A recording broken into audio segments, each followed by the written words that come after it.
Esta noche, presidente electo Javier Milei, programa especial. Sí, de a dos voces, bueno, como decimos siempre a los presidentes electos, ojalá que pueda hacer todo lo que los otros presidentes no pudieron hacer para mejorar el país. Bueno, ¿qué tal Marcelo? ¿Qué tal, Ricardo? Bueno, en principio, una de las cosas que nosotros decíamos a lo largo de la campaña era una frase de Einstein, que no hay nada más irracional que pretender resultados distintos haciendo lo mismo, y que una Argentina distinta es imposible con lo mismo de siempre. Afortunadamente ganamos los outsiders, o sea, no somos los mismos de siempre, y nuestro programa económico es totalmente distinto a lo que se vino haciendo a lo largo del siglo XX y lo que va del siglo XXI. De hecho, nuestra política central, que es poner las cuentas fiscales en orden, Argentina en los últimos 123 años tuvo déficit fiscal durante 113, y de las 22 crisis que tuvo, 20 tienen origen fiscal. Por lo tanto, en principio, ese es un cambio sustancial respecto a lo que hicimos a lo largo de la historia argentina. ¿Cuándo se enteró que era presidente? Bueno, ¿Cómo se enteró? Esto es muy interesante porque a lo largo del día nos iban dando números y la verdad que los números que venían eran muy altos. Entonces decíamos, no, o sea, nosotros considerábamos cualquier cosa arriba de 4 muy alto. Entonces, cada vez que venían números así de altos, lo descartábamos, decíamos, no, esto no puede ser. Y no, dame otros números, porque estos son muy altos.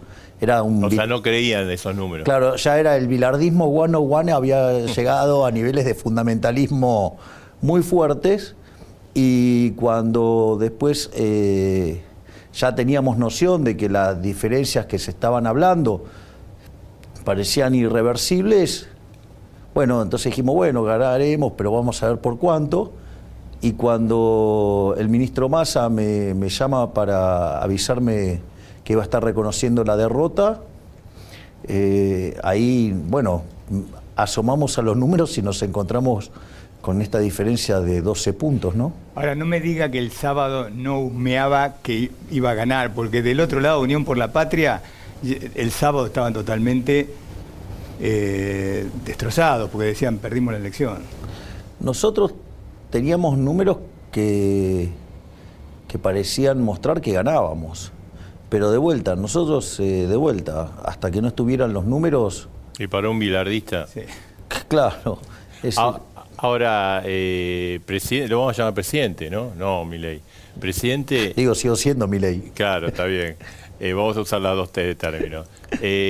Esa cantidad de votos que tiene, haciendo una campaña que usted anunció que iba a venir un ajuste, que iba a ser un ajuste, ¿le da validez al ajuste o lo puede complicar?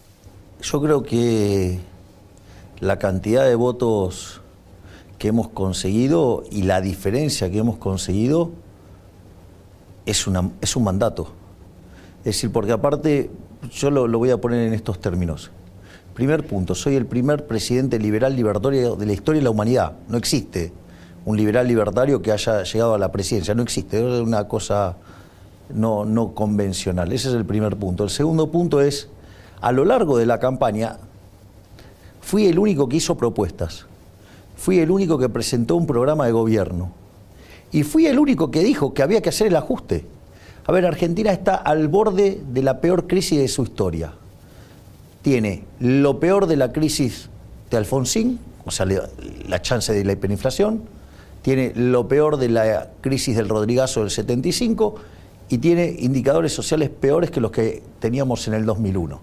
Quiere decir que estamos al borde de la peor crisis de la historia. Es decir, el ajuste va a venir de todas maneras. Entonces la pregunta es, ¿quién hace el ajuste? Históricamente la política hizo que el ajuste lo pague el sector privado. Bueno, esta vez el ajuste lo va a tener que pagar la política. Va a recaer sobre el Estado, no sobre el sector privado. El tema es, ¿cuándo va a pasar eso? Porque la impresión, por ahí interpreto mal, la gente, bueno, ya ganó Milei, tenemos un nuevo país, aumenta todo, están aumentando los precios hasta el 50%, posiblemente aumenten las tarifas, el transporte. Entonces la gente dice, está bien que lo pague la política, pero en definitiva los primeros que lo pagamos somos nosotros, no digo yo, sino el que menos tiene en este país. Depende del tipo de ajuste. Nosotros creemos que A ver, el primer elemento que más está estafando a los argentinos de bien es la inflación. De hecho, este gobierno, si bien tiene un déficit primario de casi 3 puntos del PBI, con lo cual el acuerdo con el fondo está caído, con lo cual tenemos un problema grave en temas de los vencimientos de deudas del año que viene en dólares, que son 20.000 millones de dólares. La realidad es que entre emisión directa e indirecta usó 6 puntos el PBI. Es decir, el gobierno le robó a los argentinos de bien cerca de 30.000, 36.000 millones de dólares. Digamos, entonces eso se tiene que terminar. Y eso usted ¿cómo lo termina? Y poniendo las cuentas fiscales en orden. Nosotros, una de las cosas que hicimos en el discurso del domingo, y lo subrayé en términos de enfatizar el tono, fue que el Estado tenía, o sea, que ser pequeño, pero además honrar sus compromisos. Cuando estoy diciendo honrar sus compromisos, estoy diciendo que tiene que pagar la deuda, que va a pagar la deuda, o sea, vamos a pagar la deuda. Vamos a pagar la deuda significa que vamos a hacer el ajuste. Y que ese ajuste no va a recaer sobre el sector privado, como fue históricamente en Argentina, sino que va a ser sobre las partidas del Estado. Otra cosa que dije es que se van a respetar a rajatabla los derechos de propiedad.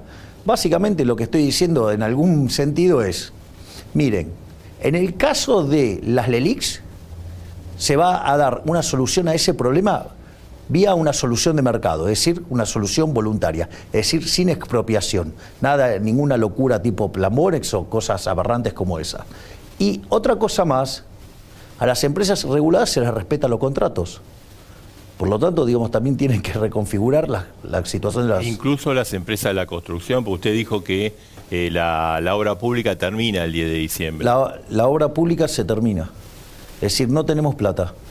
Entonces, o sea, el 11 de diciembre se termina... A ver, del déficit fiscal, en el Tesoro es 5 puntos del PBI. Y si tenemos en cuenta el Banco Central, son 10 puntos del PBI. O sea, tenemos un déficit fiscal consolidado entre Nación y Banco Central de 15 puntos del PBI. Es el más grande de la historia.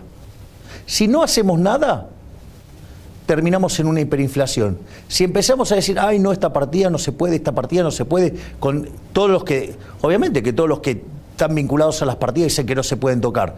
Bueno, la alternativa es una hiperinflación y dejar al 95% de los pobres, de los argentinos pobres. Para mí esa no es una solución. Entonces va a haber que recortar. ¿Y cómo hay que recortar? En las partidas donde la política roba. Ejemplo, la obra pública. Yo quiero hacer una pregunta, porque Marcelo va a ahondar en cuestiones específicas de la economía, pero lo que él dijo, obra pública, es una pregunta básica. ¿Qué significa cortar la obra pública? Pregunto por esto. Muchos gobernadores hacen obra, pero porque la financia el gobierno nacional. Intendentes también, a través del gobierno nacional. Quiere decir que entonces las provincias, los municipios, si tienen que hacer obras, no sé, viales, lo que sea, ya no van a tener más plata de la nación. Yo quiero entender qué significa que no va a haber obra pública. Van a tener que ser hechas por iniciativas privadas.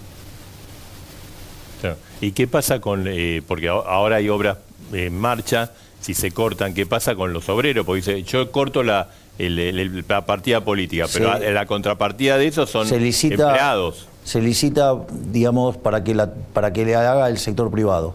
Y si no hay nadie en el sector privado que lo quiera hacer, significa que esa obra no tenía sentido desde el punto de vista económico. Y entonces hay que explicar, alguien va a tener que explicar por qué quería hacer una obra que nadie quiere hacer. Sí, pero mire que en la obra pública muchos empresarios han vivido de la teta del Estado. Son parte del problema.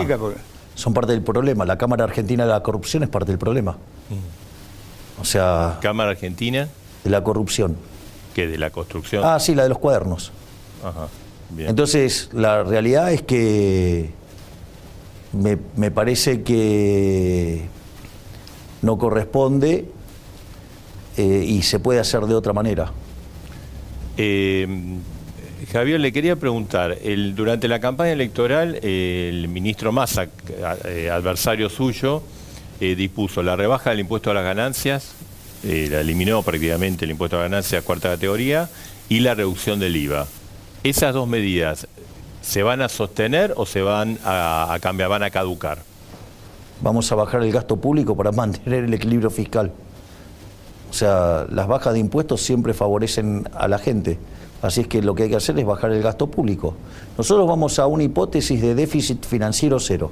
O sea, interpreto que se mantiene entonces esas medidas. Obviamente, vamos a ajustar el gasto. Es importante. Esas dos reducciones de impuestos se mantienen. Obvio. Por eso y lo que vamos a hacer es bajar más el gasto público en otro lado. Claro. Le quería preguntar, el día 11, lunes 11, ¿hay unificación cambiaria? No. No. El problema de la unificación cambiaria es que usted, para abrir el cepo, tiene que tener resuelto el problema de las LELIQs. Si usted no resuelve el problema de las LELIQs, el cambio de portafolio con el mercado de divisas abierto le genera una caída de la demanda de dinero que lo lleva a una hiperinflación.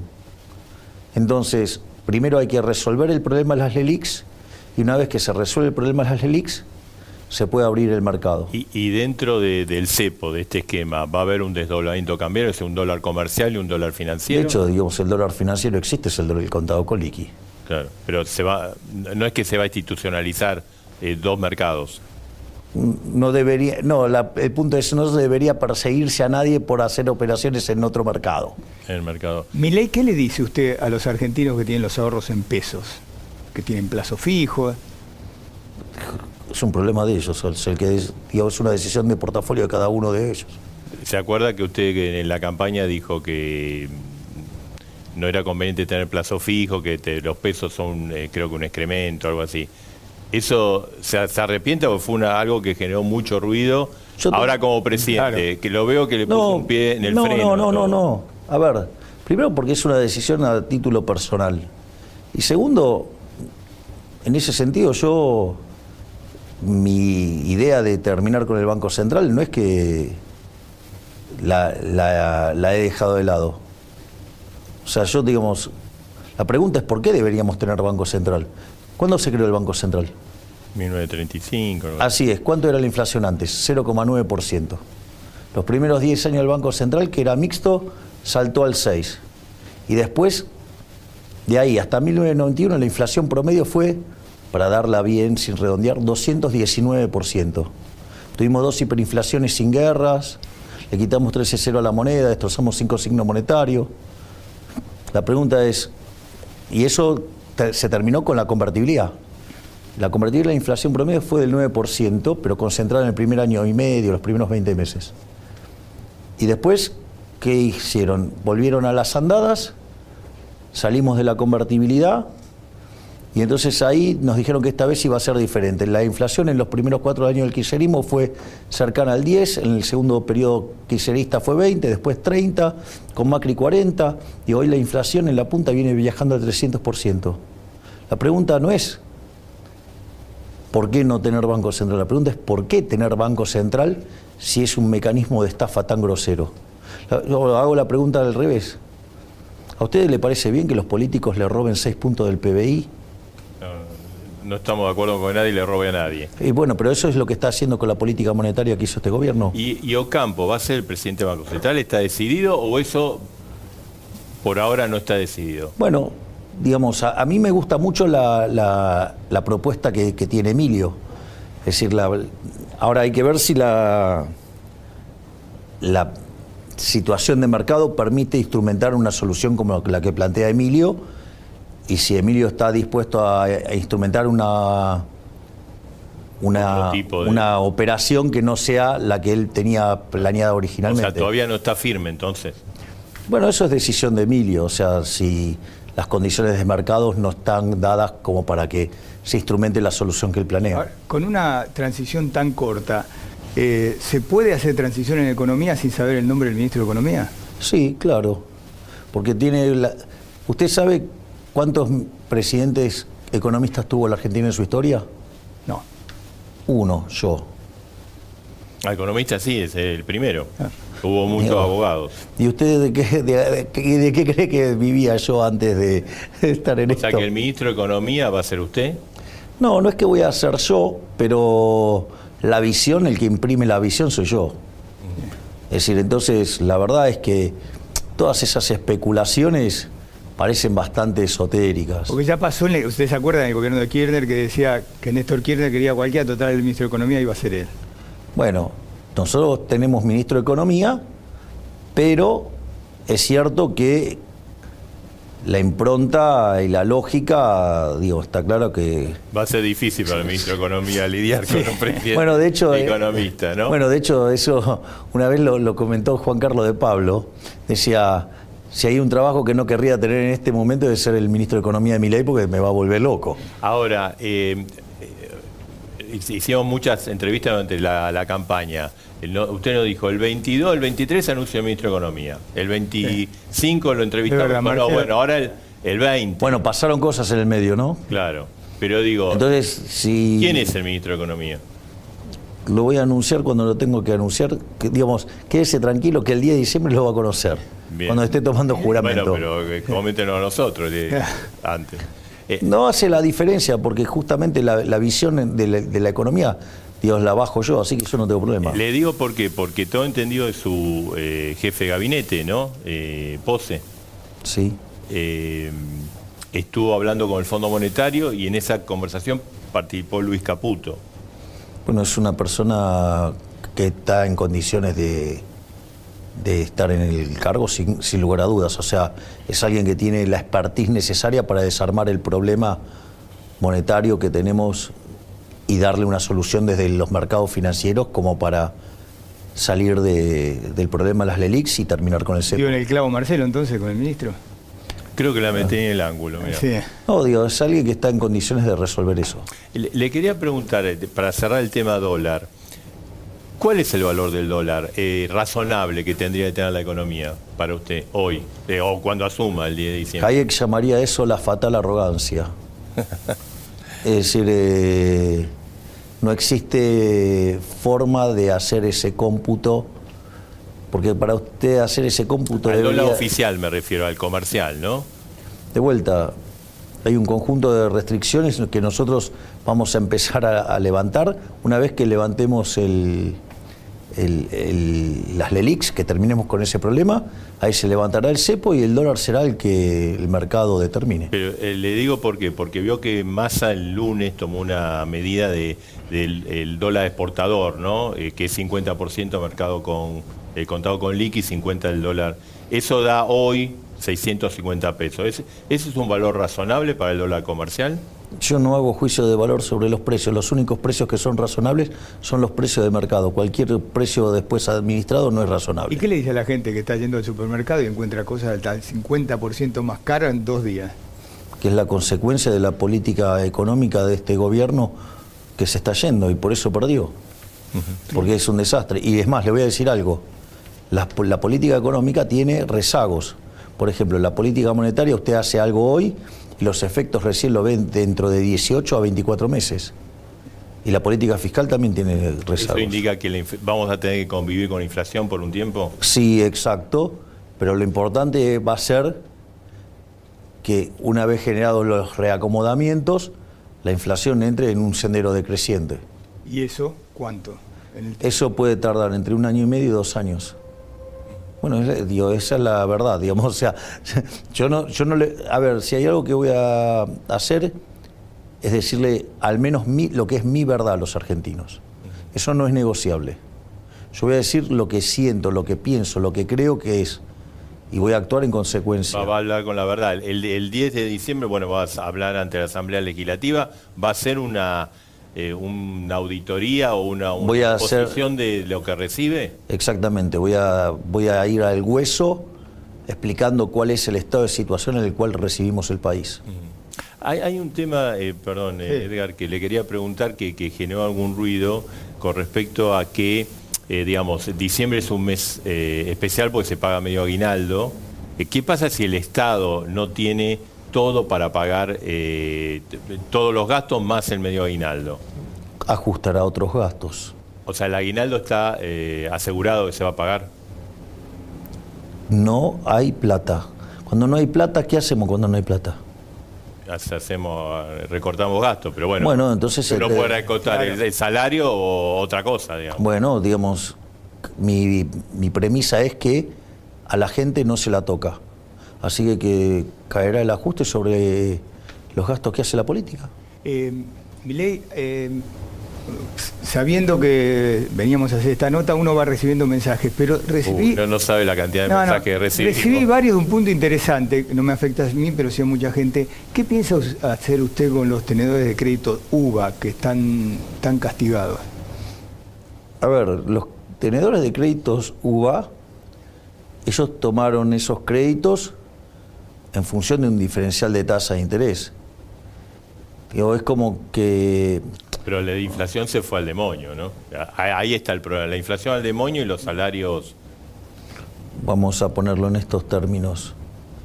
Hubiera entonces tomado otro tipo de crédito con una tasa de interés más alta. No se los va a ayudar, entonces. A ver, pero usted lo que me... O sea, Pregunto. La pregunta es, si yo decido tener una vida temeraria y entonces como consecuencia de ello se manifiesta el resultado adverso y tengo una lesión, Sí. ¿a usted le parece, digamos, correcto que yo le pase la cuenta a ustedes? No, pero en el caso de los créditos UVA, la mayoría lo tomó en el 2017, impulsado por el gobierno en ese momento. Que el gobierno le puso una pistola en la cabeza para casi, que los tome. Casi prácticamente no había, el único crédito que había era el UVA. No sé, digo, que le pusieron una pistola en la cabeza, usted podría... No, el gobierno incentivó, hizo publicidad. Igual póngase en el... De vuelta. No, bueno, Cada pero, uno se arregla como puede. a ver, usted tomó una decisión en términos de renta-riesgo y ahora como el resultado es adverso, usted quiere que lo pague otro. O sea, eso está incorrecto. Si usted toma una decisión incorrecta, usted es el que se tiene que hacer cargo de la decisión. Es decir, mire, cuando usted tenía, por ejemplo, durante la convertibilidad usted tenía créditos en pesos y créditos en dólares. Usted podía tomar el que se le daba la gana. Claramente los créditos en dólares que tenían una tasa de interés más baja. Quiere decir que entonces usted estaba en el diferencial de tasas, estaba haciéndose cargo del riesgo que implicaba. Después, bueno, o sea, encima el gobierno, como no cumplió las reglas, entonces ahí se generó toda una serie de cuestiones. Una bola inflacionaria. Bueno, por eso, entonces, el problema es, digamos, si usted tiene que estar pagando la cuenta de las decisiones de renta-riesgo que tomaron otros individuos, porque alguien lo tiene que pagar. ¿Quién lo paga? Y habitualmente el Estado, porque la solución es que la banca pública... A ver, ¿y cómo lo paga el Estado? Bueno, con más gasto. O digo, porque tiene déficit fiscal, o sea, con emisión de dinero, o sea, con impuesto inflacionario, o sea, golpeando a los que menos tienen, golpeando a los más vulnerables. Qué linda solución, ¿no? Parece, ¿no? Digo, no sé, se los planteo. No, está bien, está bien. Digo, yo lo que hago es, si usted plantea el tema, yo digo... Alguien siempre lo paga, ¿no? Claro. Bueno, por eso. Preguntamos y usted Por eso, por eso, yo lo que hago es, en lugar de contar la historia de un lado, cuento la historia completa. Bien. Milei, hoy hubo, sin quererlo, gobernadores de Juntos por el Cambio y del peronismo coinciden en un reclamo, y usted ya se imagina que es el de plata, porque hoy se juntaron los 10 de Juntos por el Cambio, también hubo pronunciamiento de lo del norte y lo del sur. ¿Qué quieren los gobernadores? Que usted los coparticipe en la toma de decisiones sobre fondos que los afecten a ellos, y quieren saber si... Por ejemplo, lo que dejaron de percibir por el impuesto a la ganancia. Los impuestos coparticipables. ¿Qué le dice a los gobernadores que le están reclamando que... Me sentaré a hablar con los gobernadores y se resolverá. ¿Cómo fue la charla con Biden? Estuvo ahí interesante. Fue una charla interesante en la cual me felicitó por la elección, me felicitó por el diferencial y también, bueno, yo lo felicité por lo que está haciendo en términos del rescate de los rehenes. Y bueno, y quedamos en avanzar en conversaciones futuras y como es, y mejorar e incrementar nuestros vínculos. Argentina, en el caso de los rehenes, hay muchos rehenes argentinos tomados por Hamás, ¿no? Secuestrados. ¿Va a tomar una actitud activa? Porque hasta ahora el gobierno es sí, hablamos esto, pero no pasó nada. A partir del 10 de diciembre, esperemos que se solucione antes, ¿no? Pero ¿Argentina va a tomar una actitud activa para rescatarlos? Bueno, de hecho yo impulsé un proyecto en la Cámara de Diputados y que con el acuerdo de con gran parte de los presidentes de bloques logramos hacerlo y sacarlo, en el cual básicamente condenábamos los actos terroristas del grupo Hamas. No solo eso, sino que además expresábamos nuestra solidaridad para con Israel y además señalamos el derecho de Israel de ejercer la legítima defensa, a lo cual también se le sumó lo que se llama plantear algo, el nombre es, tiene un nombre que es, que básicamente permite dar una salida a los rehenes sin tregua sanitaria, se llama. Claro. Permite la salida de los rehenes sin el cese del fuego. Es decir, pero se permite, digo, se crea un canal por el cual pueden salir. Correcto, sí. Así que nosotros pedimos eso para todos y en especial para los ¿Pero argentinos. van a tener una actitud activa a partir del 10 de diciembre? Absolutamente. De hecho, nosotros estamos dispuestos a colaborar para la resolución de ese conflicto. Todos los presidentes argentinos le pidieron a los presidentes de los Estados Unidos que los ayuden ante el Fondo Monetario a renegociar porque no se cumplieron con las metas. ¿Usted le va a pedir a Biden que lo ayude? Naturalmente, dado que está caído el acuerdo, nosotros vamos a tener una reunión con Kristalina Georgieva y le vamos a presentar nuestro programa económico y les vamos a explicar cómo nosotros vamos a enderezar las cuentas públicas, nuestra voluntad y convicción de hacerlo y para que nos puedan seguir acompañando durante la transición hasta que logremos recuperarnos. ¿Esto cuándo va a ser? ¿Después de asumir o ahora la reunión con Kristalina? Creo que hay una primera etapa en la cual el jefe de gabinete va a estar comandando esa reunión y después, en otra, digamos, ya después yo estaría participando. Le quería preguntar, usted invitó a Bolsonaro a la Asunción. ¿Usted quiere que venga Lula? En la campaña hubo cortocircuitos, pero bueno, es un gran socio comercial y es el presidente.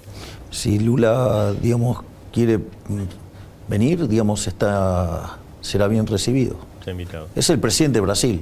Claro. Y le quería y la charla con el Papa, esa sí que sorprendió ayer, ¿eh? Sí. Digamos, ¿Se reconciliaron? ¿Se reconciliaron? Fue una charla muy amigable. ¿Estuvo el oftalmólogo? Fue muy amigable la charla. Su Santidad me felicitó por el coraje y me dijo que para enfrentar los desafíos que tenía Argentina se necesitaba de coraje y sabiduría. Le dije que el coraje lo tenía, que sabiduría estaba trabajando en eso. Está bien. Y básicamente ahí yo le expliqué lo que estábamos heredando y el rol del Ministerio de Capital Humano para dar contención a los segmentos más vulnerables. Y no solo eso, sino que además cómo estábamos planeando salir de la situación actual. ¿Qué le pidió él a usted? No me pidió nada. ¿Pero le habló de la preocupación por el tema social en la Argentina? Bueno, es que yo le expliqué justamente el rol del Ministerio de Capital Humano. Y lo que a mí también, digamos, le señalé es que estábamos dispuestos a recibirlos con todos los honores de un jefe de Estado. Y además, lo otro que también le señalé es que iba a ser también recibir un reconocimiento como el jefe espiritual de los católicos, siendo que Argentina es un país mayoritariamente católico. Pero eso es un cambio con respecto a la campaña. Usted siempre dijo, yo lo respeto, creo que le hicimos la pregunta varias veces como jefe de Estado y yo. Ahora le ha agregado esto el reconocimiento de ser el líder espiritual de la mayoría del pueblo argentino. Y ahora yo voy a ejercer la función de presidente de todos los argentinos. Por lo tanto, hay algunas cuestiones, digo, que tengan que ver con mis percepciones, acertadas o no, que, digamos, no tienen por qué interferir con los intereses de los argentinos. Ayer le escuché hablar de pragmatismo. ¿Entre el domingo y hoy se volvió más pragmático? Y hay algunas cosas que requieren de mayores dosis de pragmatismo. ¿Qué quiere decir eso? Va a tomar las cosas, va a meditar antes de tomar alguna medida. Principio, cuando dice, bueno, los tengo, pero necesito... No negocio los principios, no los negocio, los valores no los negocio, pero acerca de la utilización de los instrumentos y la forma en la cual, digamos, se los va relajando o se los va aplicando, hay cuestiones de pragmatismo. ¿Y la motosierra, en ese sentido de pragmatismo, va a fondo o va a media máquina? ¿La hizo más pragmática la motosierra? Vamos a ponerlos en estos términos. El déficit fiscal de Argentina son 15 puntos del PBI, 5 del Tesoro, 10 del Banco Central. Si yo quiero arreglar el problema de las LELIQs para salir del cepo, ¿a cuánto pasa el déficit del Banco Central? ¿De 10 puntos a cuánto? A cero. A cero. Y si pongo en caja las cuentas del Tesoro, que son 5 puntos, ¿quiere decir que estamos haciendo un ajuste de 15 puntos del PBI? Sí, es fuerte. ¿A usted qué le parece? No, estaría buenísimo si lo Bueno, logra. El tema pero es el costo social también, ¿no? ¿Por qué el costo social si ninguna partida de las que se están tocando ahí impactan sobre los argentinos de bien? Eso es así. Le quería preguntar, ¿tarifas se ajustan de una sola vez o gradual? O sea, hay un atraso de tarifa, hay subsidios, es un desmadre ese tema de todo tipo. ¿De una sola vez o gradual? De hecho, si hubieran leído uno de mis libros que se llama Política Económica contra Reloj, está todo, hay 140 hojas o 150 dedicadas a cómo se arregla ese problema. Sí. Pero básicamente le cuento.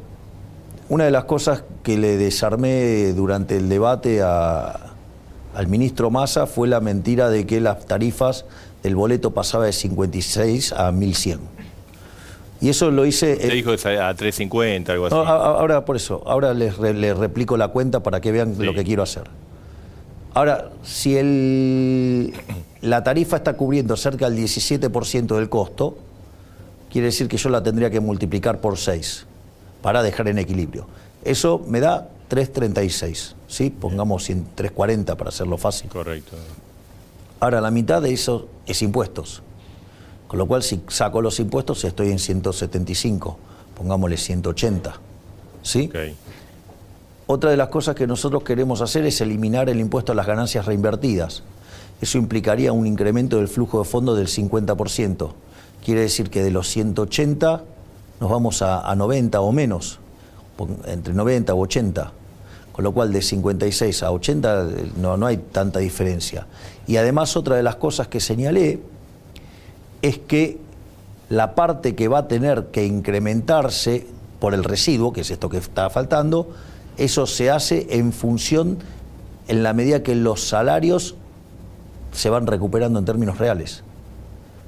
Por lo tanto, que no va a sufrir el poder de compra de los trabajadores. O sea, entonces sería gradual eso. Claro, obvio. Y además, pero parte de usted no lo puede hacer de otra manera porque la Corte Suprema no se lo avalaría. Y además otra cosa es que a aquellos que están caídos del sistema y que la variación de los salarios no les impacta porque están fuera del sistema, para esos casos también va a haber tarifa social. O un criterio social de contención. Hablando de estos temas muy populares, ¿qué va a hacer con el régimen jubilatorio? ¿Qué va a hacer con los jubilados y qué va a hacer con el PAMI? A ver, el tema de los jubilados, creer que eso se puede arreglar de corto plazo es una mentira enorme. El sistema previsional tiene un elemento fundamental que es la relación entre aportantes y beneficiarios. Durante varios episodios del kirchnerismo aumentaron la cantidad de beneficiarios sin contraparte de aportantes. Eso generó un desequilibrio muy fuerte dentro de la lógica del sistema previsional. Ahora bien, nosotros lo que, digamos, de ser exitosos en las reformas que estamos haciendo, por un lado generaría mucho crecimiento económico y sería intensivo en trabajo. Además, el salir del cepo tendría un efecto rebote. Además, como nosotros pensamos modernizar el mercado laboral, va a permitir que se creen muchos más puestos de trabajo. Y como eso se da en un contexto de aumento de productividad y de mayores salarios reales, la población económicamente activa sube. Por lo tanto, todo eso le permite poner en caja el sistema previsional sin tocar los derechos adquiridos. ¿Con el PAMI qué va a hacer? Eficientizarlo. Pero sigue el PAMI. Sí, claro, pero hacerlo eficiente, o sea, que se termine el robo. Milei, usted dijo que iba a privatizar YPF, el canal público, la radio pública. ¿Es un plan de privatizaciones que incluye otras empresas, otros servicios? O sea, ¿una cosa global o es quirúrgico? Todo lo que pueda estar en manos del sector privado va a estar en las manos del sector privado. Le menciono, por ejemplo, AISA. AISA, de hecho, antes era Aguas Argentina y era privada y funcionaba muy bien. ¿Ferrocarriles? Digo, en la época que eran del sector privado teníamos los mejores ferrocarriles del mundo. O sea, que esas cosas podrían estar dentro del plan, digamos, privatizador. Absolutamente. O sea, va a ser un paquete de empresas. Todo lo que podamos trasladarle al sector privado es mejor que lo haga el sector privado, porque lo que se ha probado es que todo lo que hace el sector público lo hace mal. Hoy veo que uno de los dirigentes de aerolíneas gremiales, de los pilotos, Vigo dijo que... Si se quiere cargar aerolíneas argentinas, nos va a tener que matar. Después trató de suavizar, pero lo dijo esto. Bueno, parece una frase muy desafortunada a la luz de lo que nosotros estamos proponiendo. Nosotros estamos proponiendo trasladarle la empresa tiene pérdidas enormes. Nosotros creemos que tienen un capital humano de muy primerísima línea, tienen unidades de negocios que funcionan muy bien, por ejemplo lo que tiene que ver con los simuladores, con lo cual uno hasta además lo podría privatizar aparte, y con todo lo que tiene que ver con el manejo de los talleres y demás. Esas cosas, digamos, hasta se podrían estripear. Y no solo eso, sino que cuenta con personal muy calificado. Entonces lo que nosotros creemos es que no puede ser que se genere un déficit que es pagado por los argentinos que no toman aviones, porque en el fondo, digamos, ¿quién paga el subsidio? Lo paga el que no lo toma. Entonces, nosotros lo que decimos es trasladárselo a los empleados, que los empleados sean los dueños, financiarles un año de capital de trabajo con la pérdida y ese tiempo le da tiempo para recomponerse, y a partir de ahí va a estar en condiciones de competir. Milei, dos cositas muy chiquitas, puntuales sobre cargos, porque hay mucho lobby del PRO y del macrismo. Para sacarme una duda, no hay duda de quién va a ser la canciller. La canciller va a ser Diana Mondino. Por eso, no hay duda de eso. ¿Randazzo es su candidato a presidente de la Cámara de Diputados o va a ser Ritondo? Es una negociación que está llevando a cabo mi ministro del Interior, que es Guillermo Francos. Bien. Ya estamos terminando. Usted hizo una mención a la Corte Suprema de Justicia, y la Corte Suprema de Justicia hay un juicio, ¿no? Hay un juicio iniciado por el propio gobierno, el gobierno de Alberto Fernández. ¿Usted quiere que continúe ese juicio o quiere que el gobierno, este actual gobierno, desista de ese juicio y se cierre la ofensiva contra la Corte Suprema? Yo lo que quiero es una Corte Suprema de Justicia que sea absolutamente independiente. Nuestro ministro de Justicia, que es el doctor Mariano Cunio Libarona, está comprometido a llevar a cabo una reforma que profundice y que le dé independencia al Poder Judicial. De hecho, una de las cosas en las que nosotros estamos pensando es, por ejemplo, estripearle el financiamiento. Hoy la Corte Suprema, para que, digamos, tiene que negociar con el Poder Ejecutivo. Con el Poder Ejecutivo para tener el financiamiento de la justicia, lo cual hace que el Ejecutivo, digamos, termine presionando sobre la justicia, lo cual a mí me parece un disparate. Por lo tanto, nosotros queremos que existan partidas que permitan que la justicia tenga financiamiento autónomo y que de esa manera digamos, sean más independientes. Además, queremos despolitizar la justicia, es decir, sacar la injerencia de la política dentro de de lo que tiene que ver todo el proceso judicial, y hay después unas cuestiones de administración de la justicia que hacen que determinadas cuestiones terminan costando 3 veces más cara. Claro. Entonces, nosotros y con respecto queremos... al juicio, porque ese es un tema que está ahí. Nosotros estamos en contra de la persecución de la Corte, o sea, con lo cual nosotros no vamos a perseguir a la Corte, o sea, nosotros, de hecho, yo me manifesté en contra de lo que estaba haciendo el kirchnerismo. Le pidió a Alberto Fernández que levante ese juicio, pues es el Estado argentino, este gobierno el que da impulso. Bueno, si no lo bajan ellos, lo bajaré yo.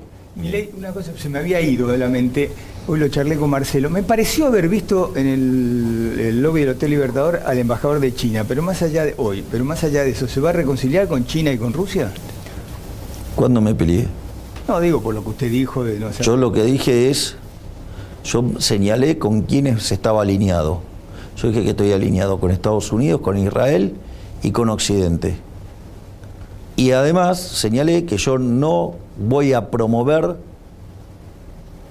relaciones con aquellos regímenes autocráticos, comunistas, o que no respetan la paz, o que no tienen democracias liberales. Después usted ponga ahí adentro lo que quiere.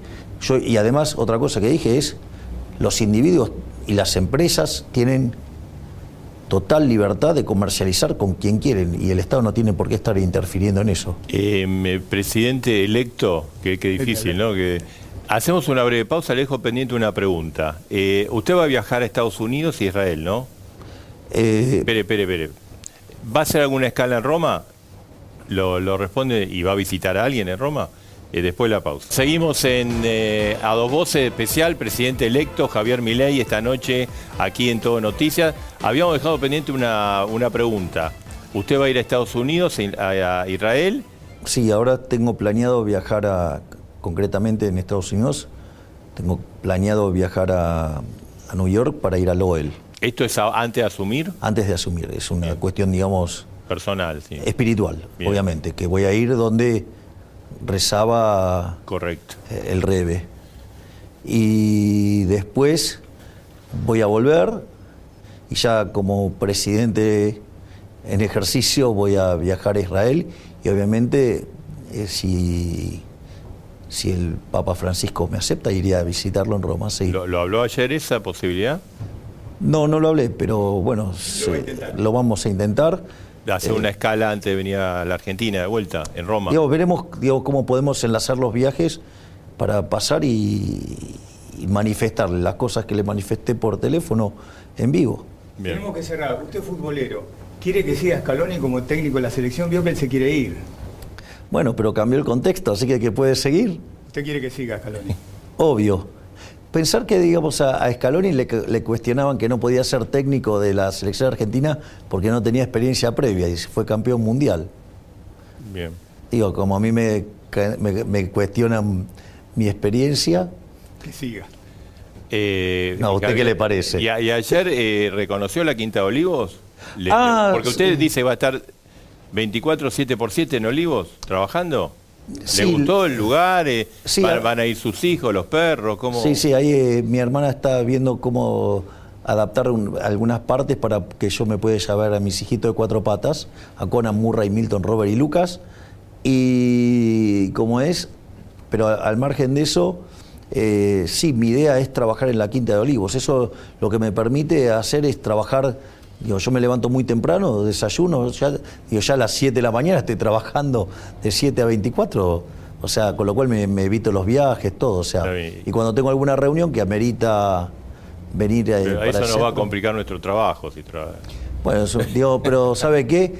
Le va a simplificar la vida a todos los argentinos, porque voy a trabajar más para sacarle los problemas que le genera el Estado a los argentinos de bien. Ojalá, muchísimas gracias, presidente electo Marcelo. Javier Milei, gracias por la entrevista.